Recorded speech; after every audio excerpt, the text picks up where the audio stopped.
السلام علیکم ناظرین، نالج کی دنیا ٹی وی کے دوستوں خوش آمدید۔ ناظرین و حضرات، جب اللہ نے انسان کی تحقیق کا فیصلہ کیا تو فرشتوں نے کہا، اے خدا، یہ زمین میں لڑائی جھگڑا خون خرابہ پیدا کریں گے۔ تو خدا نے کہا، جو میں جانتا ہوں وہ تم نہیں جانتے۔ اور پھر جب حضرت آدم علیہ السلام کو بنایا گیا اور جان ڈالی گئی تو سب مخلوق کو کہا اسے سجدہ کرو، اور ابلیس کے علاوہ سب نے سجدہ کیا۔ اور ابلیس جو خدا کی عبادت کی وجہ سے بہت برے کاموں تک پہنچ چکا تھا، اس نے انکار کر دیا تو کہا یہ مٹی سے بنا اور میں آگ سے، اور اس نے سجدہ کرنے سے گریز کیا اور حکم خدا کی خلاف ورزی کی تو اسے وہاں سے نکال دیا گیا اور اس سے خدا سے کہا، میں اس مٹی کے پتلے کو صحیح رستے سے بھڑکا دوں گا۔ خدا نے کہا، میرے بندے تیری گمراہی میں نہیں آئیں گے، اور جو آئے گا وہ بھی تیری طرح عذاب کے مستحق ہوں گے۔ تو دوستو، آج کا ہمارا قصہ ہے شیطان کے بارے میں، یعنی ہسٹری آف شیطان پارٹ 1۔ ناظرین، تحقیق کائنات سے پہلے ہر چیز اللہ کا نور ہی تھا۔ پھر خدا نے اس میں سے کچھ نور الگ کیا اور ان کو دو حصوں میں بنا دیا۔ ایک وہ حصے خالص نور تھا اور دوسرے میں کثافت تھی۔ خالص نور سے ارواح مقدسہ، ملائکہ، طبقات عارض سماوات کو اور سب سے پہلے نبی کریم حضرت محمد مصطفیٰ صلی اللہ علیہ وسلم کی روح مبارکہ کو بنایا۔ اس کے بعد لوح قلم، عقل اور باقی کل اجسام کو بنایا گیا۔ پھر دوسرے نور یعنی کثافت والے نور کو دوبارہ دو حصوں میں تقسیم کیا، اور ایک حصے سے جو خاص نور تھا اس سے جن کو بنایا گیا، کیونکہ خاص نور میں آگ زیادہ غالب تھی، اس لیے سرکشی اور نافرمانی جنات کے اندر غالب ہے۔ ناظرین و حضرات، جنوں میں سب سے پہلے تارا نور جن کو بنایا گیا، جیسے ہمارے لیے حضرت آدم علیہ السلام ہیں۔ ابو البشر تارا نور کی پیدائش ابلیس سے کم از کم 1,44,000 سال پہلے ہوئی۔ ذات باری تعالیٰ نے انہیں شریعت اور احکامات سے نوازا، اور ناظرین، ان کی بیوی کے بارے میں کوئی خاص ثبوت نہیں ملا، بس اتنا ملا کہ انہیں وہ 300 سال بعد نظر آئیں، جن سے شادی ہوئی اور نسل آگے بڑھتی رہی۔ ان کے ہاں اولاد کی موت نہیں ہوتی تھی، اور اسی طرح وہ بہت زیادہ تعداد میں آگے۔ پھر ان کی فطرت ناریت رنگ لائی اور یہ قوم سرکشی پر اتر آئی۔ ان کی نافرمانی اور گناہوں کی وجہ سے تقریباً 36,000 جنوں کو موت کے منہ اتار دیا گیا، اور پھر بس کچھ نیک بستی رہ گئیں، اور پھر جب ان کی نسل آگے بڑھی تو وہ بھی گمراہ ہونے لگے۔ تو انہی نیک بستیوں میں سے ایک چلپا نیس نامی عابد اور پرہیزگار جن کو ان کی رہنمائی کے لیے رکھا گیا، جس نے ان کی رہنمائی کی مگر سرکشی سے باز نہیں آئے۔ چلپا نیس بھی اپنی قوم سے بیزار تھے کیونکہ وہ باز نہیں آ رہے تھے، اور پھر یہ قوم بھی فنا کر دی گئی اور اپنی غلطی اور سرکشی کی وجہ سے۔ پھر چلپا نیس کے بعد ایک نیک اور فرمانبردار جن بلائکہ پیدا ہوئے۔ چلپا نیس کی اس قوم میں نیک جن بلائکہ تھا جو بہت عبادت کرنے والا اور فرمانبردار تھا، جو اس قوم کے برے کاموں پر عابدہ تھے۔ پھر قدرت نے اس قوم کا خلیفہ بنایا اسے اور بادشاہ بنایا۔ جنات کے دور میں ملائکہ کا دور سب سے اچھا دور رکھا گیا۔ 35,000 سال تقریباً یا کچھ زیادہ انہوں نے اپنی قوم کی رہنمائی کی، اور پھر وہ گناہوں کی طرف آئی تو عذاب الہی نے انہیں تباہ کر دیا۔ ناظرین، اسی دور میں ابلیس کے ماں باپ کی پیدائش ہوئی۔ باپ کا نام چلیپا تھا، دیکھنے میں شیر جیسے تھا، اور اسے شاشین کے نام سے پکارا جانے لگا، یعنی خوف زدہ کر دینے والا۔ ابلیس کی والدہ کا نام نبلیس تھا، جو ان کی جنوں کی مادہ میں سب سے طاقتور جن تھی، جو کئی سو جنوں کا ایک وقت مقابلہ کر سکتی تھی۔ دیکھنے میں وہ مادہ بھیڑیا دکھتی تھی، اور سب کہتے تھے جہاں نبلیس اور چلیپا ہوں وہ ہار نہیں سکتی، اور اس قوم کی تباہی سے قبل اسرائیل کی پیدائش ہوئی۔ اور یہ قوم بہت نافرمان ہو گئی اور یہ آسمان لرز اٹھا۔ کہتے ہیں کہ جنات کی کوئی کہتا کہ دوسرے، کوئی کہتا تیسرے آسمان تک جاتے اور فرشتوں کو تنگ کرتے، اور اللہ نے انہیں قتل کرنے کے لیے ملائکہ کی فوج بھیجی اور کہا کہ نافرمان کرنے والوں کو عہد کی نشانی بنا دو۔ ملائکہ کی قوم کو جب زمین پر بھیجا تو جنوں نے ان کا ڈٹ کر مقابلہ کیا، مگر وہ ملائکہ تھے اور جنات جی بھر کر مقابلہ نہ کر سکے۔ کئی قتل ہو گئے، کچھ بھاگ گئے اور کئیوں کو قیدی بنا لیا گیا، اور انہی قیدیوں میں سے اسرائیل بھی تھا، اور کتاب میں آتا ہے کہ اس وقت اس کی عمر 282 سال تھی، مگر اس وقت کے حساب سے وہ اس کا کم عمری کا وقت تھا اور بچہ ہی تھا۔ اور ملائکہ نے اسے تعلیم دی اور آسمانی رات اور علم دیا، اور وہ سیکھتا رہا اور آگے بڑھتا رہا۔ اس کی عبادت دیکھ کر سب حیران رہ گئے، اور اس کی عزت اور رتبہ بڑھتا رہا، اور فرشتے اس کے پاس رہ کر ناز محسوس کرتے، اور پہلے آسمان پر عابد نام مشہور ہوا۔ ابلیس اپنی عبادت کی وجہ سے دوسرے آسمان تک چلا گیا، مگر کہتے ہیں کہ فرشتے ایک آسمان سے دوسرے آسمان تک حکم کے بنا نہیں جا سکتے، اور ان میں سوچ کا مادہ بھی نہیں ہے، اور یہاں بھی وہ عبادت کرتا رہا اور اونچا مقام پایا، اور دوسرے آسمان پر ظاہر سے مشہور ہوا، اور پھر تیسرے آسمان چلا گیا اور وہاں بھی اپنی عبادت سے مشہور ہوا، تعلیم دیتا رہا فرشتوں کو، اور وہاں بلال نام سے نوازا گیا۔ اور پھر جب وہ چوتھے آسمان پر گیا تو وہاں وہ بہت ساری ملائکہ سے ملا اور تعلیم دیتا رہا، اور وہاں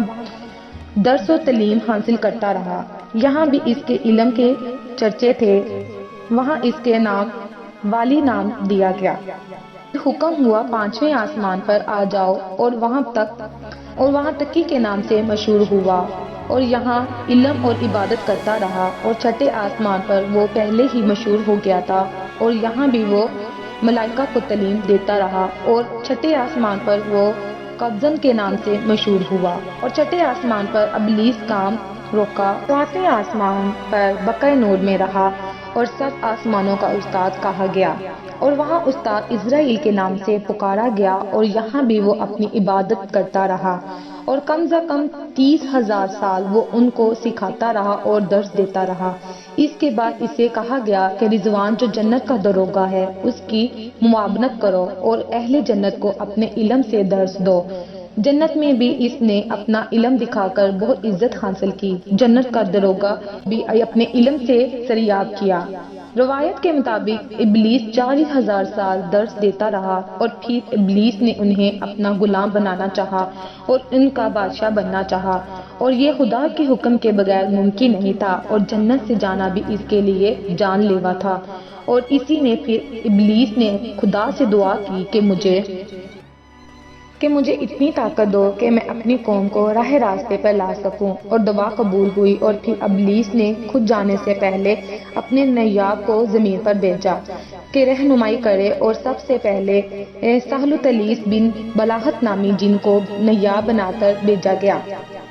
مگر وہ واپس نہیں آیا تو دوسرا بھیجا، وہ بھی نہ آیا تو تیسرے کو بھیجا، وہ بھی نہ پلٹا، اور پانچویں کو بھیجا تو کوئی بھی نہ آیا۔ پھر ابلیس نے اصحابی بن یاسر نامی چلاک جن کو بھیجا اور کہا کہ باقی 5 جنوں کا بھی پتہ کرے، اور وہ بھی کئی وقت تک نہ آیا تو ابلیس پریشان ہو گیا، مگر اصحابی بن یاسر واپس آ گیا پریشان حالت میں، اور اس نے وہاں کا حال بتایا، اور وہ بات سننا ہی نہیں چاہتے، اور پہلے 5 نیاب کو بھی موت کے منہ ڈال دیا۔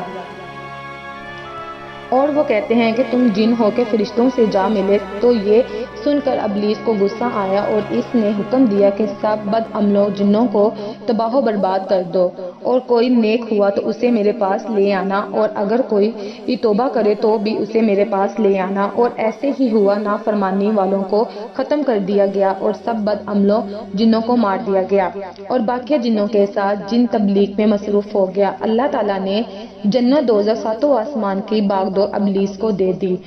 اور یہ وہ وقت تھا جب اس نے دنیا اور کائنات کے چپے چپے پر عبادت کی، کیونکہ جب من کرتا تب وہ کہیں بھی جا سکتا تھا، کبھی زمین کبھی آسمان۔ اور آپ نے بھی سنا ہوگا کہ اسرائیل نے کائنات کے چپے چپے تک اللہ تعالیٰ کی عبادت کی ہے، اور اتنا طاقتور تھا کہ اسے خیال آنے لگ گیا کہ اللہ تعالیٰ دستبردار ہو جائیں تو میں کائنات پر ہمیشہ کے لیے قبضہ کر لوں اور بادشاہ بن جاؤں گا، اور کبھی وہ سوچتا کہ بغاوت کروں اللہ سے، کبھی سوچتا کہ فرشتوں کو بھڑکاؤں، مگر بعد میں خود کو کوستا کہ ایسا نہیں کرنا، اور سوچتا کہ جو دے سکتا ہے وہ واپس لے بھی سکتا ہے، اور ڈر جاتا۔ اور اس نے کچھ فرشتوں سے کہا بھی، مگر وہ نہ مانے اور خدا کے خلاف جانے سے گریز کیا۔ پھر وقت گزرتا گیا اور سب ایسے ہی چلتا رہا، اور پھر وہ وقت آیا جب حضرت جبرائیل کی تحقیق کی گئی، اور جبرائیل آتے ہی سجدے میں گر گئے اور 30,000 سال کا سجدہ کیا، اور 30 سال بعد جب اٹھا اور کہا اے خدا، کوئی اور ہے جس نے تمہیں اس سے لمبا سجدہ کیا ہو؟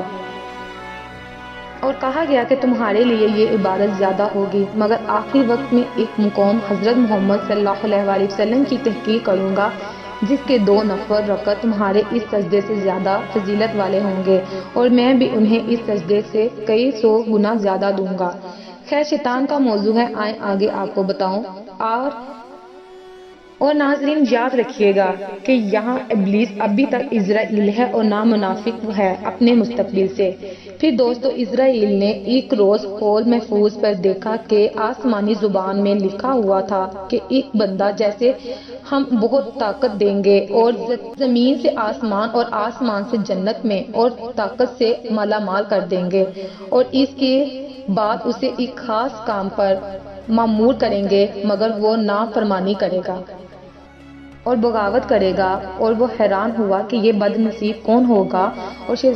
شیطان سجدے میں گیا، اور جب اٹھا تو دیکھا کہ وہاں عبادت کے ساتھ یہ بھی لکھا ہوا تھا اعوذ باللہ من الشیطان الرجیم، اور وہ فوراً بارگاہ الہی گیا اور کہا یہ کیا ہے؟ فرمایا گیا کہ ہے ایک بندہ جو نافرمانی کرے گا اور مردود ہو جائے گا۔ اس نے کہا خدا سے کہ مجھے وہ معلوم دکھا دو، میں اسے ابھی دوزخ میں ڈال دوں، اور اسے فرمان ہوا کہ تو بہت جلد اسے دیکھ لے گا۔ اور کبھی وہ سوچتا کہ وہ میں ہی ہوں، اور فرشتوں کو اپنا ہم خیال بنانے لگا، مگر انہوں نے انکار کر دیا۔ اور ابلیس اب جب بھی عبادت کے لیے سجدے میں جاتا اور جب اٹھتا تو وہاں لکھا ہوتا لعنت اللہ علیہ ابلیس، اور خود کو لعنت دیتا، مگر وہ ابھی بے خبر تھا کہ وہ خود ہی ہے وہ۔ یہ وہ دور ہے جب خدا نے فرشتوں سے اپنا نیاب کا ذکر فرمایا تو فرشتوں نے کہا کہ اے خدا، وہ زمین پر فساد ڈالے گا، مگر خدا نے کہا جو میں جانتا وہ تم سب نہیں جانتے نہ جان سکتے ہو۔ اور اسرائیل نے پھر فرشتوں کو اپنے ساتھ ملانا چاہا اور کہا بغاوت کے لیے کوئی نہ کوئی ہم خیال تو چاہیے ہی، مگر سب نے انکار کر دیا اور کہا کہ وہ نہیں ایسا کر سکتے، اور اسرائیل کے ان کاموں پر کوئی بھی رد عمل نہیں ہوا، اور ایسے ہی سب چلتا رہا۔ اور پھر وہ وقت آ گیا جب حضرت آدم علیہ السلام سے تخلیق کی جانی تھی، اور اس کا ہم وہ آپ کو اگلی ویڈیو میں بتائیں گے۔ آج کی ویڈیو شیطان کے متعلق تھی، اب اگلی ویڈیو شیطان اور خدا کے خلاف ہونا اور حضرت آدم علیہ السلام کا بتائیں گے۔ یہ تھا پارٹ 1، جلد ہی پارٹ 2 بھی لے کے آئیں گے۔ خدا حافظ دوستو، انتظار کریے گا، اور کوئی غلطی ہوتی تو کمنٹس میں بتائیے گا، کیونکہ ہم بھی عام انسان ہیں اور غلطی ہو سکتی ہے۔ خدا حافظ دوستو، سبسکرائب کرنا مت بھولیے گا۔